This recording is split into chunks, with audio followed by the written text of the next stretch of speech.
Assalamualaikum warahmatullahi wabarakatuh. Pada kesempatan kali ini kita akan mempelajari tentang uji validitas dan reliabilitas. Sebelum kita melakukan perhitungan dengan menggunakan tools SPSS, terlebih dahulu kita akan memahami apa tujuan dilakukannya uji validitas dan reliabilitas. Tujuan uji validitas itu untuk mengetahui apakah pertanyaan-pertanyaan yang kita bentuk dari indikator yang ada itu layak digunakan dalam mengukur variabel penelitian kita. Dan untuk uji reliabilitas itu tujuannya untuk mengetahui konsistensi dan kehandalan sekumpulan indikator-indikator yang dibentuk menjadi pertanyaan-pertanyaan. Apakah sudah konsisten atau handal dalam mengukur variabel penelitian kita.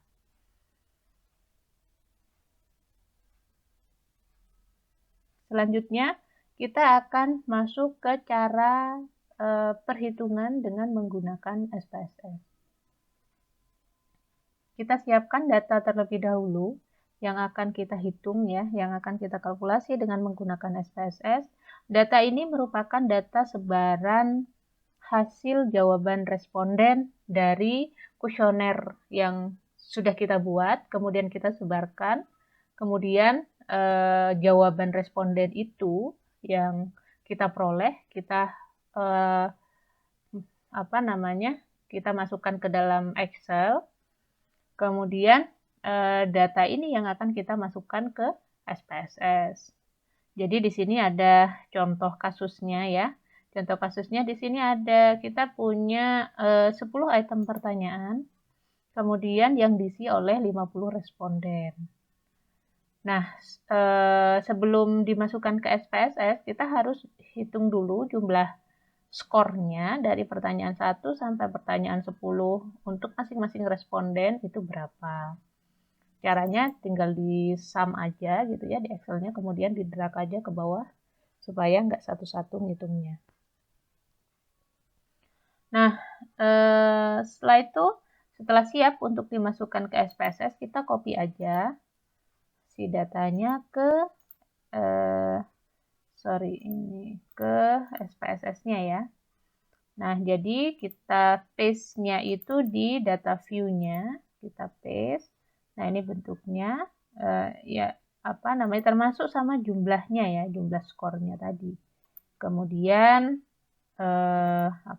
di variable view-nya kita kasih nama. Misalnya nih pertanyaan 1, pertanyaan 2, pertanyaan 3, dan seterusnya.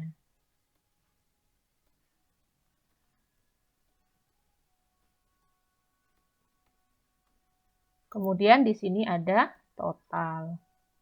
Nah, setelah seperti ini, kita bisa langsung lakukan kalkulasi ya dengan cara klik analyze, kemudian correlate. Nah, untuk sebelumnya saya jelaskan dulu tentang teknik-teknik yang digunakan untuk uji validitas ini. Jadi ada beberapa teknik uji validitas dan reliabilitas ya. Di antaranya itu bisa kita menggunakan Pearson Product Moment, kemudian ring Spearman, kemudian bisa juga kita menggunakan point biserial gitu. Nah, dasar untuk penentuan teknik analisis mana yang harus kita gunakan itu, kita harus tahu dulu jenis data penelitian kita.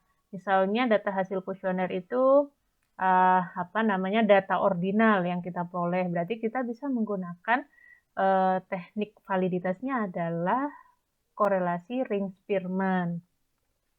Atau bisa juga menggunakan Pearson Product Moment. Tapi kalau misalnya kuesioner yang kita desain adalah skala Goodman untuk jawabannya, atau biner ya, data biner, misalnya kayak 0 dan 1 jawabannya, atau alternatif jawabannya itu ya atau tidak, ketika tidak itu 0, ketika ya itu 1, itu kita bisa menggunakan poin biserial untuk validitasnya. Nah, setelah itu karena ini datanya adalah data ordinal, maka kita bisa menggunakan Pearson product moment atau bisa menggunakan ring Spearman. Kita akan coba menggunakan Pearson product moment dulu. Caranya kita klik analyze, kemudian correlate, kemudian bivariate ya. Bivariate, kemudian kita masukkan termasuk sama totalnya, kemudian kita pilih Pearson, kemudian OK. Nah, jika sudah keluar outputnya seperti ini, kita bisa langsung mengidentifikasi item-item mana yang valid dan item-item mana yang tidak valid. Nah, kriteria pengujiannya itu kita bisa menggunakan dua. Bisa dibandingkan dengan T-tabel, si koefisien validitas ini kita bandingkan dengan T-tabel. T-tabel itu nanti ditentukan oleh jumlah sampelnya berapa sih yang digunakan gitu. Kalau untuk T-tabel itu di buku statistik di bagian belakang itu biasanya selalu ada nilai T-tabelnya. Misalnya untuk jumlah sampel 30, nilai T-tabelnya adalah 0,361. Berarti koefisien validitas ini kita bandingkan dengan 0,361. Kalau lebih besar dari 0,361 berarti item pertanyaan 1 ini adalah valid gitu. Atau yang kedua, kita bisa menggunakan cut off 0,3. Itu di teori Kaplan. Kalau di buku itu ada di bukunya Azwar ya. Jadi kita bisa cek nih untuk pertanyaan 1, nilai korelasi sama totalnya, karena yang dilihat adalah korelasi antara pertanyaan 1 dengan totalnya itu berapa gitu kan. Di sini 0,702, di depan titik ini ada 0 ya cara bacanya, 0,702. Nah, kalau kita bandingkan dengan cut off 0,3, berarti 0,702 ini lebih besar dari 0,3, yang artinya item pertanyaan pertama itu valid dalam mengukur variabelnya. Dan seterusnya. Baik, begitu pula dengan P2, 0,769 ini lebih besar dari 0,3 dan seterusnya ya. Jadi ini valid semua karena P10 juga lebih besar dari 0,3. Nah, selanjutnya ketika sudah valid semua, kita bisa uji reliabilitasnya dengan cara klik analyze, kemudian scale, kemudian reliability analysis. Nah, di sini kita masukkan P1 sampai P10 tanpa totalnya, kemudian kita pilih alpha. Di sini kita menggunakan alpha Cronbach untuk teknik ujinya. Kemudian kita klik OK.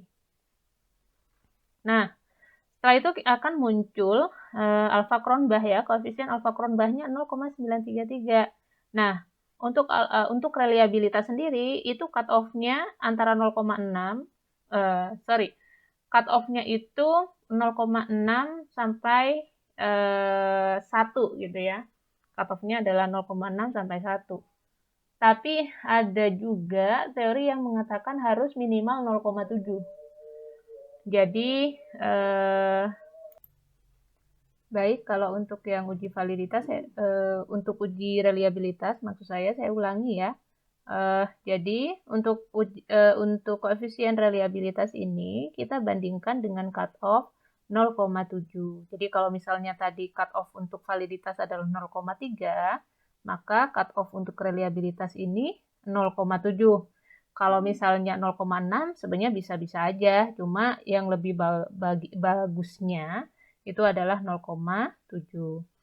Jadi kita memperoleh nilai 0,933, maka ini lebih besar dari cut off-nya 0,7, sehingga sekumpulan item pertanyaan itu dalam mengukur variabelnya adalah reliable. Nah, selain tadi untuk yang validitas kita menggunakan Pearson, kita juga bisa menggunakan ring Spearman ya. Jadi kita checklist aja yang ring Spearman, yang Pearson kita hilangin, kemudian langsung klik OK aja.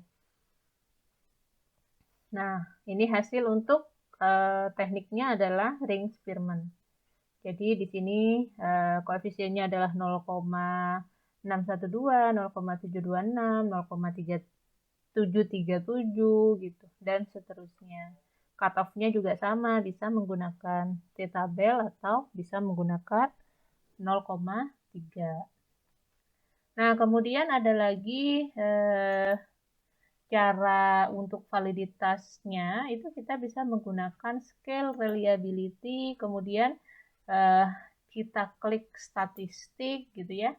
Kemudian di deskriptifnya kita checklist yang item, scale, kemudian scale if item delete, kemudian continue, kemudian OK. Nah, kita bisa ngelihat di nilai corrected item total correlation-nya. Ini harus di atas 0,3 semua. Kalau misalnya ada yang di bawah 0,3, itu kita bisa keluarkan ya dari penelitian kita. Baik, mungkin demikian untuk materi uji validitas dan reliabilitas yang bisa saya sampaikan. Semoga bermanfaat. Terima kasih. Wassalamualaikum warahmatullahi wabarakatuh.